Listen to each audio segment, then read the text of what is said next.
নমস্কার বন্ধুরা, তোমরা সবাই কেমন আছো? আশা করি সবাই ভালো আছো। তো আমরাও ভালো আছি। আজ শ্রাবণ মাসের প্রথম সোমবার। তো আমি পুজো দিতে পারবো না, দেখে মেয়ে পুজো দিচ্ছে। আমার অসুবিধা, ওই জন্য আমি পুজো দিতে পারবো না। এই যে মেয়ে পুজো দিচ্ছে, এই যে সব ফুল দিয়ে সাজানো হয়ে গেছে।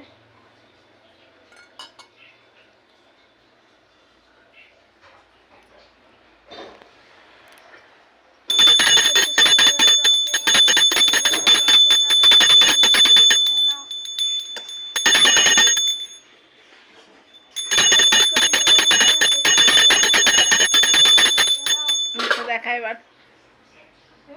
মুখটা দেখা। কি চাইলি শিবের কাছে? এই যে আমাদের ছোট্ট পাড়া শিব, এই যে তারকেশ্বর থেকে এনে দিয়েছে আমার ভাই। তো পুজো দিয়েছে, ঠাকুর সেবা করুক ততক্ষণ।